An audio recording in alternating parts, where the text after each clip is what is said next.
Rajanya, nomination বাতিল হয়ে গিয়েছে। আসানসোল দক্ষিণ বিধানসভা কেন্দ্র থেকে আমার নমিনেশন বাতিল হয়েছে।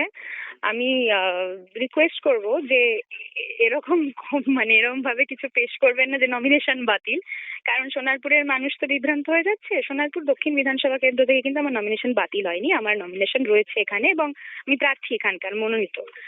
আর যেটা আসানসোল দক্ষিণের ক্ষেত্রে হয়েছে সেটা তো একটি চক্রান্ত, সেটা আমি যথারীতি বারবারই বলেছি। আমি ওখানে কয়লা বালি এইসব সেটিং নিয়ে যেহেতু প্রসঙ্গ নিয়ে বারবার কথা বলেছিলাম, তাই বিদায়ী বিধায়িকার ভয় হয়েছে এবং বিদায়ী বিধায়িকা হয়তো ওখানে জানতেন যে ওনার এই সেটিং গুলো রয়েছে, তাই উনি বিভিন্ন রকম ভাবে আমার প্রপোজারদের ভয় দেখিয়ে আক্রমণ করে প্রথমে আটকে রাখার চেষ্টা করেছেন। তারপর যখন উনি পারেননি করতে, তখন ওনারই দলের জেলার সহসভাপতি তিনি ওখানে উপস্থিত থেকে আমার নমিনেশন যাতে আমার প্রপোজাররা যাতে ঢুকতে না পারে সেই ব্যবস্থা করার চেষ্টা করছিলেন।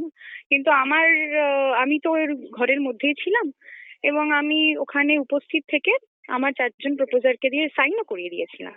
বাকিদের বিভিন্ন রকম ভাবে আটকে রাখার চেষ্টা করা গিয়েছিল। এবার কি বলবো, ওই শক্তি বল প্রয়োগ করে একটা একটা আমাদের চুনোপুটি, বৃহৎ শক্তির কাছে একটা চুনোপুটিকে আটকে রাখলো। এর থেকে বোঝা গেল যে তার মানে বৃহৎ শক্তির কোথাও গোড়ায় গলদ রয়েছে। ওখানে কি পুলিশ প্রশাসন বা নির্বাচন কমিশনের কেউ, কোনো প্রতিনিধি বা কেউ ছিল না? তারা কিছু? না, পুলিশও ওখানে আমি দেখলাম অদ্ভুতভাবে সেকেন্ড ফ্লোরে জামুরিয়া এসির হচ্ছিল ইলেকশন মনোনয়ন। জামুরিয়া এসির ক্ষেত্রে 5টার পরে প্রপোজাররা ঢুকলো, পুলিশ তাদের ব্যারিকেড করে ঢুকিয়ে নিয়ে গেল।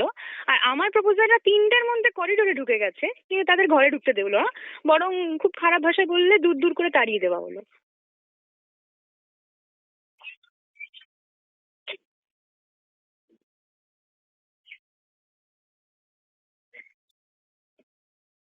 এটা থেকেই তো প্রমাণিত 2 এ 2 এ 4।